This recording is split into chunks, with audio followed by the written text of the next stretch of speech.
하나님의 말씀은 누가복음 4장 31절부터 37절입니다. 다 함께 합독하시겠습니다. 갈릴리의 가버나움 동네에 내려오사 안식일에 가르치심에 그들이 그 가르침에 논란이 이는 그 말씀이 권위가 있음이로라. 회당에 더러운 귀신 들린 사람이 있어 소리질러 이르되 나사렛 예수여 우리가 당신과 무슨 상관이 있나이까? 우리를 멸하러 왔나이까? 나는 당신이 누구인 줄 아노니 하나님의 거룩한 자니이다.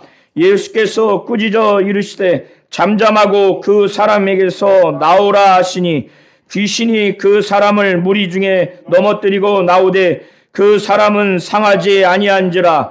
다 놀라 서로 말하여 이르되 이 어떠한 말씀인고 권위와 능력으로 더러운 귀신을 명함에 나가는도다 하더라. 이에 예수의 소문이 그 근처 사방에 퍼지니라. 아멘. 하나님은 예수께서 가르쳐 주시는 대로 영적 세계와 그 실상을 알기를 원하십니다. 예수가 사단 곧 마귀, 귀신, 천사에 대해서 명확하게 구분할 뿐더러 그 존재들을 실제 체험하는 분이시기 때문에 예수께서 그 세 존재에 대해서 지칭하는 단어 또한 아주 명확하게 구분이 됩니다. 그렇기 때문에 하나님은 우리 성도님들이 예수가 이해하고 가르쳐 주시는 대로 귀신의 정체에 대해서 이해하고 그걸 알고 이기는 영적 생활을 하기를 하나님은 원하시는 겁니다. 오늘 본문 누가복음 4장 31절부터 37절의 내용은 마가복음 1장 21절부터 28절에도 동일하게 나와 있습니다. 그것은 예수께서 요단강에서 침례 요한에게 침례를 받고 하늘로부터 성령을 받은 다음에 그 성령이 예수를 광야로 몰아가셔서 그 광야에 있는 동안 40일 동안 밤낮 줄이신 후에 마귀의 시험을 이긴 다음에 가장 첫 번째로 귀신을 내쫓는 역사가 일어나는 장면인데 가버나움 회당 안에서 예수께서 설교를 하는 중에 그 회당 안에 있는 유대인이 귀신이 드러나서 그 안에 있는 귀신이 예수를 알아봅니다. 하나님의 거룩한 자, 곧 하나님의 아들로 알아보고 예수께서는 그에게 꾸짖고 그 귀신을 내쫓고 그것을 곁에서 본 사람들이 맨 처음에는 예수의 말씀이 서기관과 정말 다르다. 권위가 있다. 그거에 한번 놀랬고 두 번째는 그 귀신을 명령했을 때 즉시 귀신이 순종하고 나가는 것을 보고 그의 능력, 그의 권세에 놀랬습니다. 귀신의 원어 이해에 대해서 다시 한번 좀 이해하실 필요가 있어요. 우리 성도님 한번 화면을 한번 보세요. 퓨뉴마가 다양한 의미로 사용되었는데 장로교 신학대학교 출판부가 출판한 최신 성서 헬라어 서전에는 퓨뉴마의 뜻이 화면에 보면 11가지로 되어 있어요. 숨, 바람, 기운, 목숨, 생명, 영, 유령, 악한 영, 귀신, 성령으로 풀이가 되어 있습니다. 이렇게 퓨뉴마가 여러 가지 뜻이 있는데 그 중에 귀신이라는 뜻도 있고 악한 영이라는 뜻도 있고 유령이라는 뜻도 있고 영이라는 뜻이 있어요. 또 심지어는 성령이라는 뜻도 있습니다. 이런 뜻을 해석할 때는 그 글의 상황, 그 문맥에 맞게 그것을 해석해서 적용을 해야 됩니다. 우리나라 말 중에서 배라고 하는 단어가 있는데 배라는 뜻이 사람 몸에 배 배라는 의미도 있고 먹는 배도 있죠. 그리고 바다에 떠다니는 배도 있습니다. 그리고 몇 배수 할 때 그 배라고 하는 뜻도 있죠. 그런데 배를 먹는다고 했을 때는 과일을 두고 말하는 거겠죠. 바다에 떠다니는 배가 아니라. 이해되시겠죠? 왜 바다에 떠다니는 배를 먹는다고 안 해요? 그거는 이치에 맞지 않으니까. 자, 퓨뉴마라고 하는 단어의 뜻도 이렇게 단어의 뜻이 많아요. 그런데 학자들이 조금은 적절치 못하게 해석하는 것은 귀신으로 해석해야 하는 단어를 영으로 해석하거나 아니면 악한 영으로만 이렇게 해석을 합니다. 이 영이라는 뜻은요, 하나님도 영이에요. 또 인간의 영도 영입니다. 마귀 이해되시죠? 악한 영도 영이에요. 천사도 영입니다. 이렇게 포괄적이에요. 뜻이 넓습니다. 그런데 그걸 귀신에게 적용한 푸뉴마를 영으로 해석하는 건 맞지 않습니다. 또 악한 영도 마찬가지예요. 악한 영에는 마귀도 있죠. 또 뭐가 있습니까? 미혹의 영도 있습니다. 타락한 천사도 있어요. 또 죽은 사람의 영혼도 있어요. 이 다 악한 영이에요. 이 악한 영의 뜻의 범위도 되게 넓어요. 자, 귀신 매우 특정적인 의미예요. 그런데 사복음서에서 보면은 한글 성경에는 분명하게 귀신으로 나와 있는데 학자들이, 주석가들이나 신학자들이 어떤 경우는 푸뉴마를 귀신으로 번역하고 어떤 경우는 푸뉴마를 그냥 영, 또 악한 영, 이런 악한 성격의 영, 이렇게 번역을 합니다. 그렇기 때문에 푸뉴마는 다이몬과 동의어예요. 뜻이 같은 단어입니다. 그러니까 대체할 수 있는 단어예요. 자, 이해되시겠죠? 예. 네. 그러니까 이거를 제가 설명하기 위해서 아까 바우어 헬라어 사전에 기재된 푸뉴마의 다양한 뜻, 그리고 다이몬의 다양한 뜻, 다이모니온의 다양한 뜻을 제가 설명을 드렸고, 또 지금 화면에 최신 성서 헬라어 서전의 푸뉴마의 뜻이 이렇게 많다고 하는 것을 제가 설명드렸는데, 이것은 그 상황, 그 문맥에 가장 적합하게 뜻을 해석해서 적용을 해야 하는 겁니다. 자, 여기까지 우리 성도님들 이해하셨죠? 사복음서에서 예수님과 제자들이 공통적으로 타락한 천사장을 마귀 곧 귀신, 헬라어로 사타나스, 디아볼로스라고만 사용합니다. 자, 이해되시겠죠? 자, 예수와 제자는 공동으로 타락한 천사장을 우리나라 말로는 사단, 마귀, 그러나 헬라어로는 뭐예요? 저를 따라해 보세요. 자, 사타나스, 디아볼로스. 자, 이 헬라어 두 단어는 타락한 천사장을 지칭할 때 예수와 제자들이 공동으로 사용하는 단어예요. 다른 단어는 사용하지 않습니다. 그리고 예수님과 제자들은 귀신에 대해서 뭐라고 인식하고 있느냐? 불신자 사후의 영혼으로 인식하고 있어요. 불신자의 사후의 영혼이라는 헬라어 단어는 다이모니온, 또 푸뉴마, 이 두 단어만 공동으로 예수님과 제자들이 사용합니다. 다만 마태는 마태복음 8장 31절에 다이몬이라는 단어까지 마태는 사용을 합니다. 자, 예수님과 제자가 불신자의 사후의 영혼, 곧 귀신을 헬라어 언어로 두 가지 단어만 사용한다는 거. 그 두 가지가 뭐라고요? 자, 푸뉴마, 다이모니온. 이 두 단어만 헬라어로 귀신을 지칭할 때 사용해요. 다른 단어는 사용하지 않습니다. 사복음서에서 예수님과 제자가 공동으로 사용하는 귀신의 헬라어 원어는 다이모니온 푸뉴마예요. 자, 여기까지 이해하시겠죠?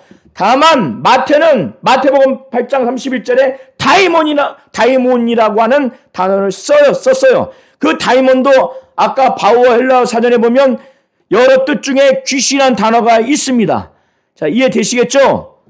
자, 이렇게 우리 성도님들이 이제 퓨뉴마와 다이모니온, 다이몬은 그 뜻, 많은 뜻 중에서 귀신한 뜻이 있다는 것. 그래서 예수님과 제자들이 공동으로 귀신을 지칭할 때 사용하는 헬라어 원어는 퓨뉴마와 다이모니온 뿐이다. 마태는 거기에 추가해서 다이몬까지 사용했다. 자, 이런 상태에서 성경에 명시적으로 아주 정의적인 의미로 귀신은 불신자의 사후의 영혼이다. 딱 이렇게 명확하게 기술을 했다면은 귀신의 정체 내지는 본질에 대해서 해석이 분분할 수가 없는데 그렇게 기재가 되어 있지 않아요. 그 이유는 뭐냐면 그 당시에 귀신이 불신자의 사후 영혼이라고 하는 것은 너무나 보편적인 사실로 알고 있기 때문에 별도의 설명을 하고 있지 않는 겁니다. 예수님과 제자들이 공동으로 죽은 자의 영혼을 귀신으로 인식하고 있다고 하는 사건이 화면에 보시면 마가복음 6장 45절부터 52절 그리고 누가복음 마태복음 14장 22절부터 33절 이 두 사건은 동일한 사건입니다. 이 사건을 통해서 우리가 알 수 있고 또 두 번째는 사건은 누가복음 24장 36절부터 39절 가운데서 예수님의 그 부활 사건을 제자들이 목격한 그 사건을 통해서 우리가 알 수 있습니다. 자, 마가복음 6장 45절부터 52절, 마태복음 14장 22절부터 33절은 동일한 사건을 기재하고 있는 건데 이것은 예수께서 제자들을 무리 가운데서 빨리 바다 건너서 보내려고 본인은 산 위로 올라가서 기도하고 있는 상황 가운데서 제자들이 배를 타고 바다 건너서 아주 힘겨워 노를 젓고 있었어요. 노를 젓고 있었는데 거의 새벽 3시부터 6시 그 무렵까지 힘들게 노를 젓고 있는데 그런 상황 가운데서 예수님이 바다 위로 걸어가셨어요. 이 당시에는 야간 조명도 없기 때문에 제자들이 멀리서는 못 봤는데 이제 가까이 오는 거 보니까 바다 위를 걸어오는 사람의 형체가 보인 거예요. 그때 이걸 정상적인 사람으로 생각지 않았기 때문에 제자들이 유령이다 놀랬어요.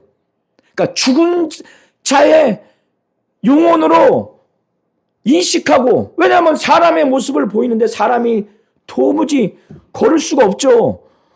그것도 깜깜한 밤에. 그러니까 죽은 사람의 영혼이 자기들의 눈앞에 분명히 보였기 때문에 유령이다. 죽은 사람의 영혼이다. 그래서 헬라어로 그것을 뭐라고 표현을 하냐면 판타스마. 자, 한번 따라해 보세요. 판타스마. 예, 판타스마. 판타스마의 그 뜻도 여러 가지예요.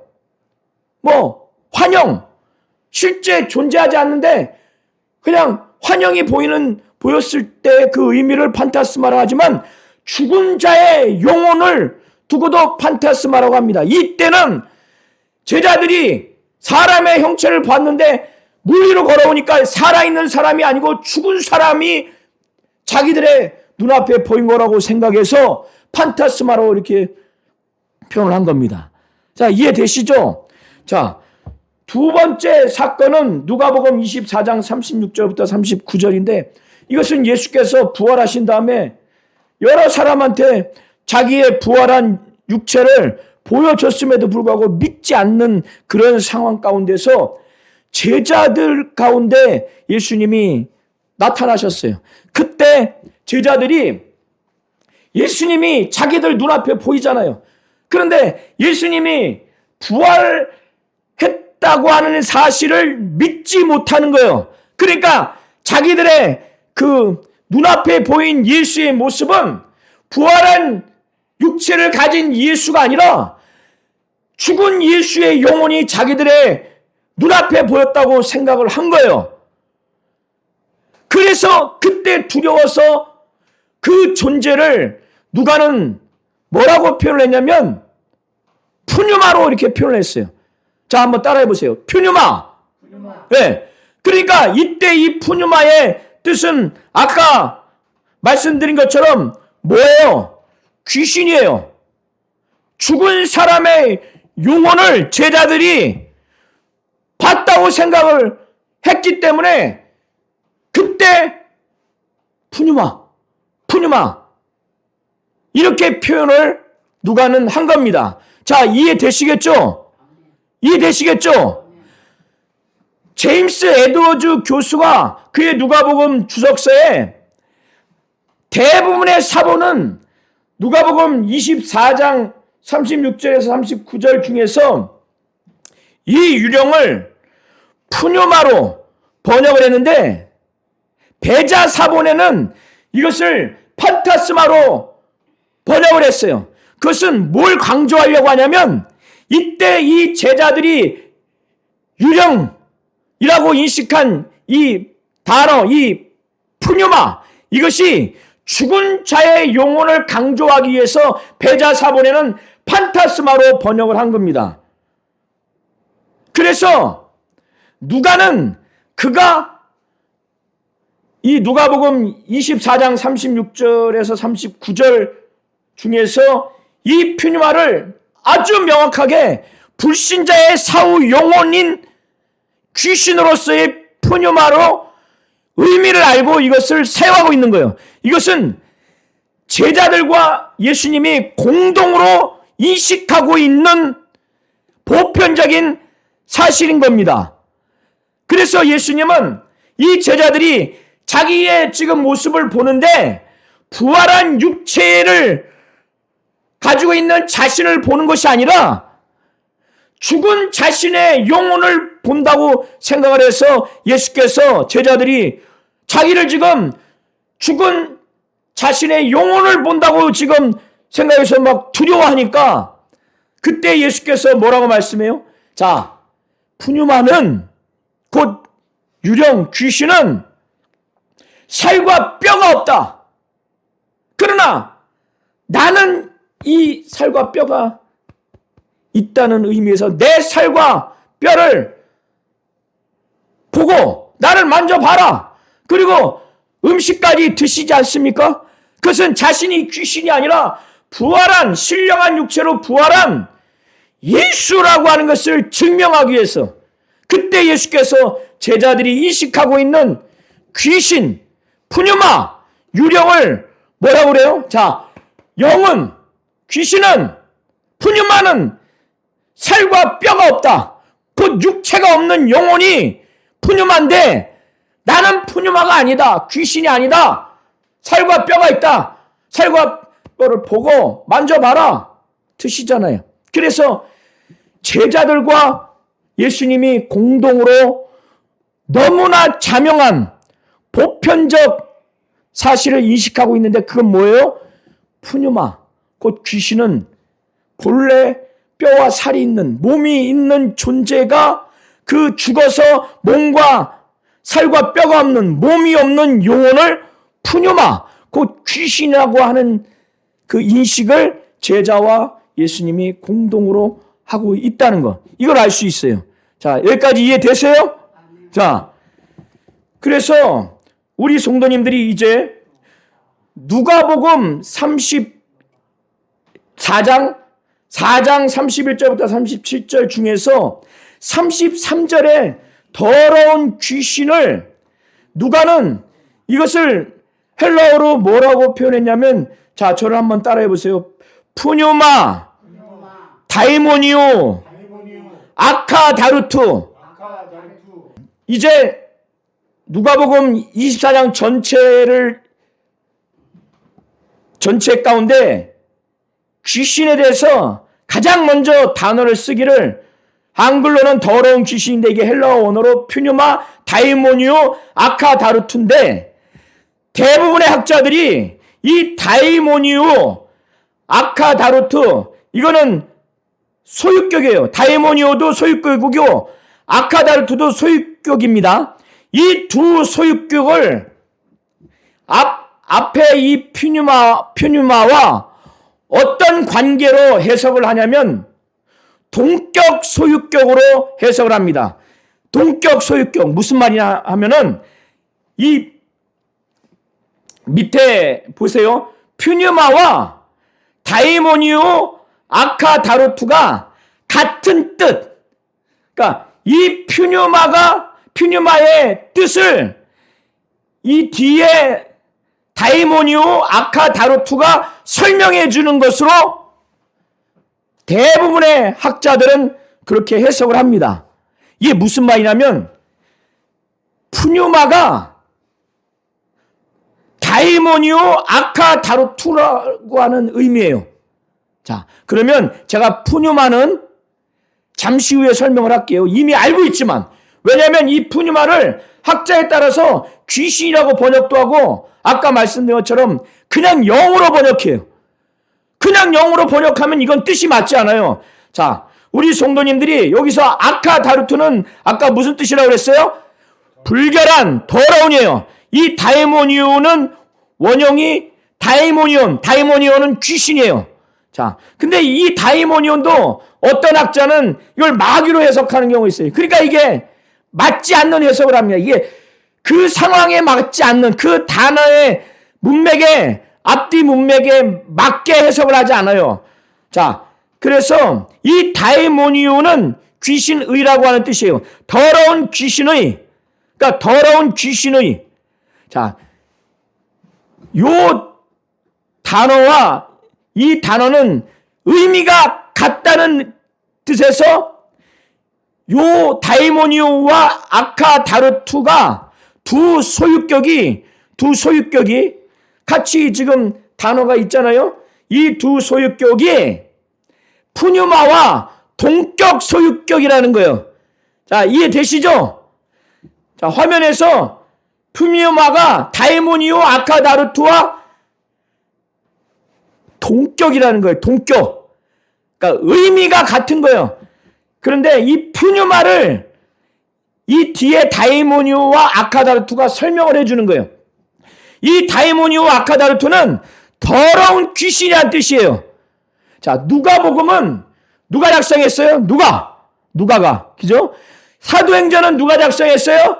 누가가. 누구를 대상으로? 데오빌로 각하에게. 데오빌로 각하는 유대인이 아니라 이방인이에요. 이방인들, 이 당시에 이방인들, 그리스 사람들은 다이모니온 뜻은 알고 있어요. 다이모니온 뜻은 알고 있단 말이에요. 다이모니온은 예수님과 제자들이 불신자의 사후 영혼이라고 하는 대상을 지칭하기 전에는 유대 사회에서는 그냥 죽은 자의 영혼이에요. 그런데 거기에 더러운, 불결한이라는 아카다루투를 사용을 해서 더러운 귀신이라고 표현을 하면 데오빌로 각하는 그걸 이해해요. 그리고 이방인들도 이 누가복음을 읽어보면 더러운 귀신 다이모니오, 아카다루투 하면 알아들어요. 이게 뭔지. 사악한 사람의 영혼이구나. 근데 다이모니오, 아카다루투를 말하지 않고 푸뉴마만 말하면 이방인들, 데오빌로 각하는 이걸 이해를 못합니다. 그래서 푸뉴마는 다이모니오, 아카다루투예요. 그러면은 뭐예요? 푸뉴마는 그냥 영이 아니고 악한 영이 아니에요. 더러운 귀신의 의미를 담고 있는 게 푸뉴마예요. 그럼 여기서 당연히 푸뉴마는 귀신이죠. 그냥 영, 그냥 악한 영, 이게 아니에요. 이해되시겠죠? 그래서 대부분의 다수의 학자는 이 다이모니오 아카다르투를 푸뉴마 곧 다이모니오 아카다르투로 이렇게 해석을 합니다. 푸뉴마 곧 더러운 귀신 이렇게 해석을 한다는 거예요. 그런데 학자들 따라서 푸뉴마를 그냥 영어로 해석하거나 여기서 다이모니오를 곧 원형인 다이몬을 마귀로 해석해요. 그러니까 전혀 엉뚱한 해석이 나오는 겁니다. 이것은 누가복음 전체에서 처음으로 귀신의 정체에 대해서 기술을 하는 거예요. 그는 누가복음 24장 아까 보여드렸던 36절부터 39절에 예수가 인식했던 제자들이 공동으로 인식했던 불신자의 사회의 용언으로서 귀신을 푸뉴마로 인식하고 기술한 것과 맥을 같이 하는 겁니다. 자, 여기까지 우리 성도님들이 충분히 이해를 하셨죠? 자, 그런 다음에 오늘 제가 설명을 좀 드리겠습니다. 자, 이제 오늘 지난번까지는 예수님을 중심으로 해서 예수님이 사단 곧 마귀, 귀신, 천사에 대해서 이해를 하고 있는 부분, 명확하게 구분하고 명확하게 그 세 존재에 대해서 실감나게 체험하기 때문에 헬라어로 사단 곧 마귀는 사타나스, 디아블로스, 귀신은 다이모니온, 푸뉴마 이렇게 사용을 하고 있고 또 천사에 대해서는 앙겔로스 이렇게 사용하고 있다고 말씀드렸죠. 이 사복음서에서 바리새인과 서기관들, 유대인들까지 귀신에 대해서 죽은 사람의 영혼이라고 하는 것, 영혼으로 이해하고 있다고 하는 것을 설명하기 위해서 유대교의 귀신 이해를 먼저 이해할 필요가 있습니다. 화면을 보시면은 유대 문헌 중에는 귀신과 죽은 자의 관련성을 시사하는 것이 적지 않습니다. 귀신에 대한 유대인들의 인식이 가장 잘 나타나 있는 것은 지금까지 살펴본 구약 성경이지만 오늘은 70인경과 요세푸스의 저작에 나타난 귀신 이해를 중심으로 살펴보려고 합니다. 먼저는 헬라인 성경, 헬라어로 번역한 성경입니다. 이것이 BC, 예수님이 오시기 전에 2, 3세기 사이에 히브리어 구약 성경을 헬라어로 번역을 한 거예요. 그런데 여기서 보면 다이모고는 우상 숭배를 다이모니온의 경배와 결부시키고 있습니다. 이것은 죽은 자와 주술이 밀접하게 관련되어 있음을 보여주는 거예요. 산자를 돕기 위해 죽은 자를 불러내는 것을 마술적인 관습으로 간주해 볼 때 이사야 65장은 한 달러간의 세 가지 존재를 모두 반영하고 있습니다. 자, 히브리어 중에서 쉐드임, 이것은 귀신, 악기라는 의미인데 신명기 32장 17절하고 시편 106편 37절에 사용된 단어입니다. 쉐이림, 이거는 레위기 17장 7절에 표현되어 있는 단어입니다. 에리림, 이건 우상인데 이것은 시편 96편 5절에 사용된 단어예요. 이것이 70인경 헬라어로 번역한 구약 성경에는 이 모든 단어들이 다이몬 또는 다이모니온으로 번역됐어요. 신명기 32장 17절에 킹제임스 성경 흠정역에는 악마들이라고 되어 있는데 개역 개정에는 귀신들로 되어 있어요. 그런데 70인역에는 다이모니온으로 되어 있습니다. 시편 106편 37절에 개역 개정에는 악기로 되어 있어요. 그런데 70인역에는 뭐로 되어 있어요? 다이모니아로. 레위기 17장 7절의 수염소도 70인역에는 다이모니아로. 시편 96편 5절 만방의 모든 신들은 우상들이라는 말씀에서 우상은 히브리어로 엘리림입니다. 이 또한 70인역의 다이모니아로. 그러니까 무슨 의미냐? 이렇게 구약에 이 악기, 귀신, 곧 쉐드임, 수염소, 쉐이림, 우상, 엘리림이 이렇게 다이모니아로 이렇게 번역이 된 것은 뭐냐면 유대 사회에서, 유대 교회에서 이미 귀신은 죽은 자의 사후 영혼이라고 하는 것을 당연히 인식하고 그걸 전제로 하고 다이몬 내지는 다이모니온으로 번역을 한 겁니다. 이걸 동일시한 거예요. 자, 이해되시겠죠? 자, 두 번째는 유대 역사학자 중에서 정말 권위가 있는 요세푸스라고 하는 그 학자가 있어요. 이 사람은 바리새파 출신이에요. 그리고 제사장입니다. 그러니까 요세푸스는 사제예요. 그리고 역사가입니다. 역사가는 객관적으로 보편적인 사실을 기록하는 학자입니다. 그리고 그는 유대 사회에서 일반인이 아니에요.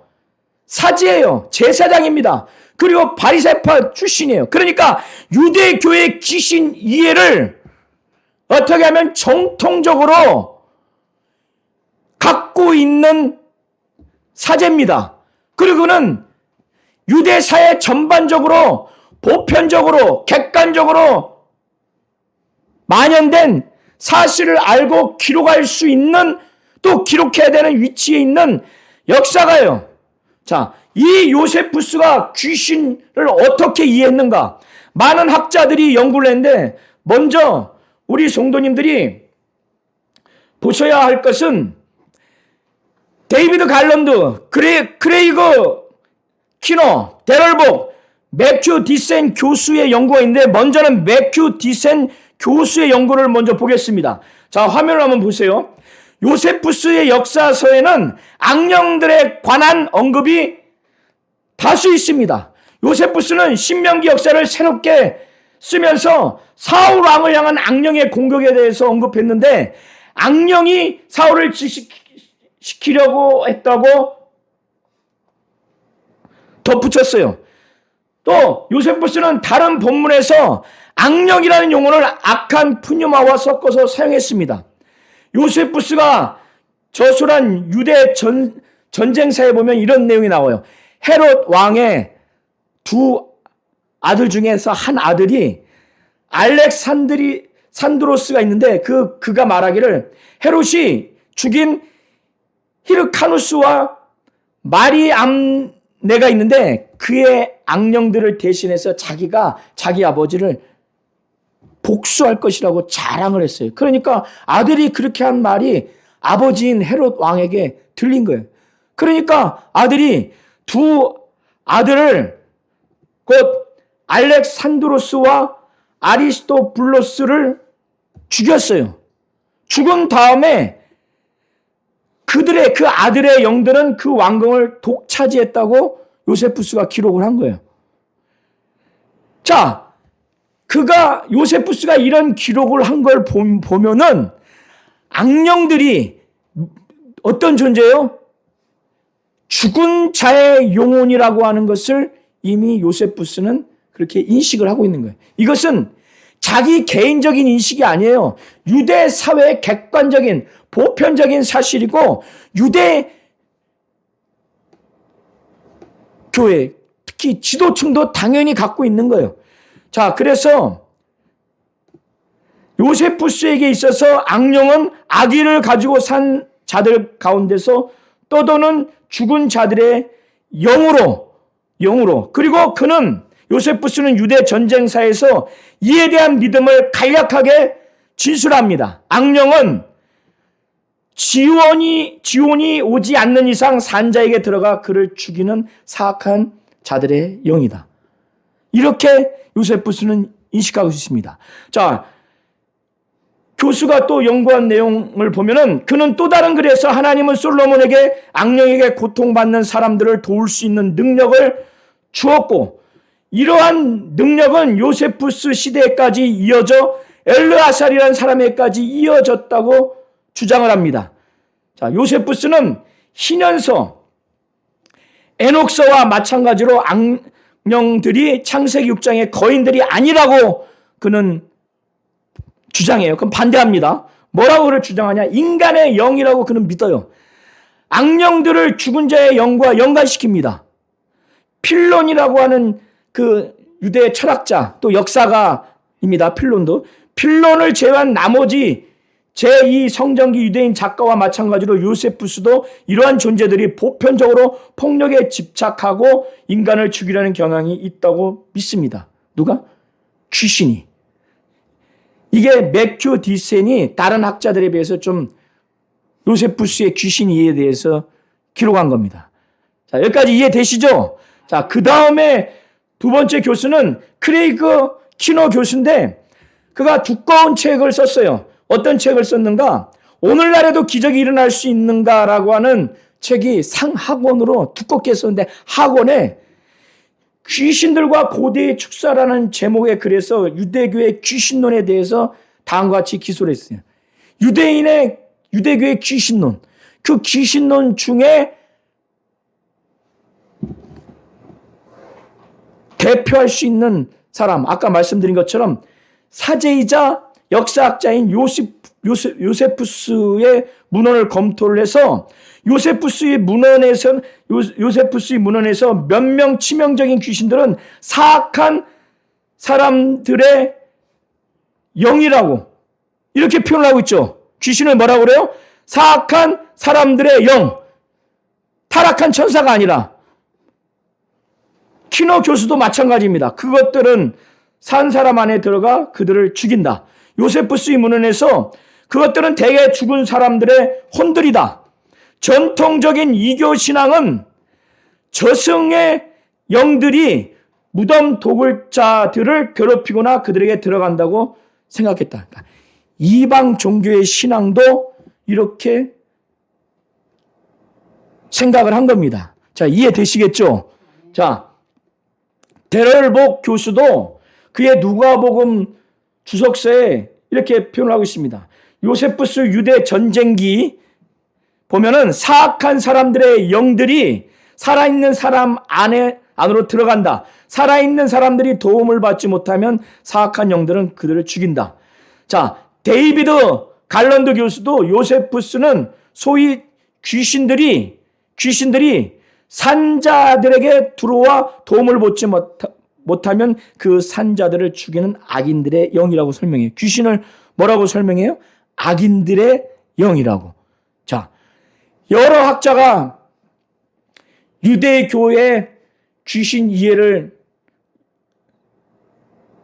지금 대표할 수 있는 요세푸스의 귀신 이해에 대해서 이렇게 지금 검토해서 결과를 내린 겁니다. 자, 이해되시겠죠? 자, 요세푸스를 가장 넓게 깊게 연구한 학자가 있는데 너데니얼 라드너라고 하는 학자예요. 이 학자는 1684년에 태어나서 1768년 약 85세까지 살았어요. 이 18세기 영국의 저명한 성서학자이자 역사학자예요. 그리고 목사예요. 그가 초기 기독교 교부들은 예수님의 12제자의 제자들이에요. 속사도라고 합니다. 문헌을 방대하게 넓게 검토하고 주도 면밀하게 조사를 해서 귀신의 정체에 대해서 연구 결과를 남겼어요. 그러니까 앞선 현대 학자보다 방대한 자료, 넓게 깊게 아주 주도 면밀하게 검토한 그 결과를 나타냈는데 그 라드너 학자가 요세푸스의 저작, 특히 유대 고대사에 등장하는 귀신에 대한 견해를 연구했습니다. 라드너는 요세푸스가 당시의 헬라적 사상과 유대적 세계관을 결합하여 귀신을 이해했다고 분석을 했어요.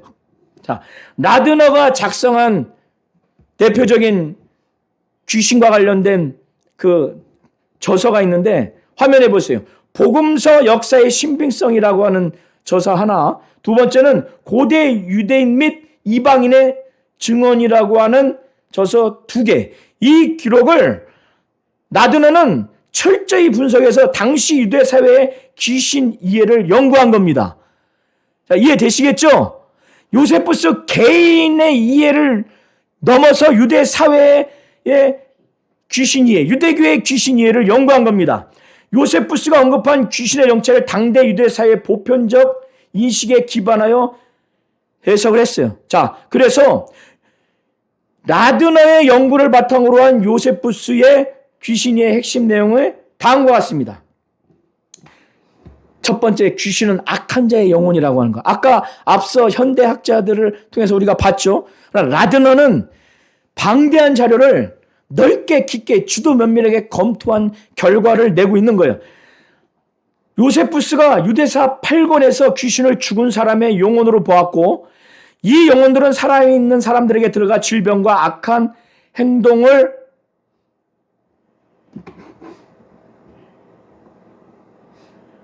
유발한다고 믿었어요. 자, 요세푸스의 이러한 귀신 이해가 신약 성경에 나타난 이해, 귀신 이해, 당시 유대인들이 가졌던 보편적인 귀신관과 일치한다고 라드너는 본 겁니다. 이해되시겠죠? 자, 이 귀신이 불신자의 사후 영혼이라고 하는 것은 당시의 보편적인 귀신관인 거예요. 보편적인 신앙이었습니다. 자, 화면을 보세요. 요세푸스는 바리새파 출신 제사장이에요. 그는 사제입니다. 그는 역사가요. 그가 기록한 귀신에 대한 묘사를 1세기 유대교의 악령에 대한 신앙을 정확히 반영한 역사적인 증거로 라드너는 평가를 한 겁니다. 자, 이해되시겠죠? 자, 라드너는 요세푸스가 이러한 귀신 이야기를 자신의 역사서 유대 고대사에 포함시킨 것이 당시 사회에서는 귀신 존재가 의심할 여지 없는 사실로 여겨졌음을 증명하는 증거로 보았어요. 그리고 라드너가 연구를 해보니 귀신은 신체, 정신질환, 병의 원인이더라. 귀신은 인간의 몸에 들어가 소유하여 질병이나 정신적인 문제를 일으키는 존재로 묘사됐다는 거예요. 요세푸스는 유대인들이 귀신 들린 사람들을 치유할 수 있다고 믿었으며 귀신이 질병의 주 원인이라고 보았다는 거예요. 당시 유대 사회에서는 귀신 들림과 축사가 일반적인 현상으로 받아들여졌음을 요세푸스의 기록을 통해 증명했다는 겁니다. 자, 라드너가 요세푸스의 방대한 그 저서를 주도 면밀하게 검토한 결과 역사적인 증거로서의 가치가 있다. 요세푸스의 저술이 성경의 기록과 비기독교적 이방인의 증언으로서 상호 보완적인 역사적 가치가 있다고 보아 그의 증언을 인용해서 복음서의 내용을 확증해낸 데 사용한 겁니다.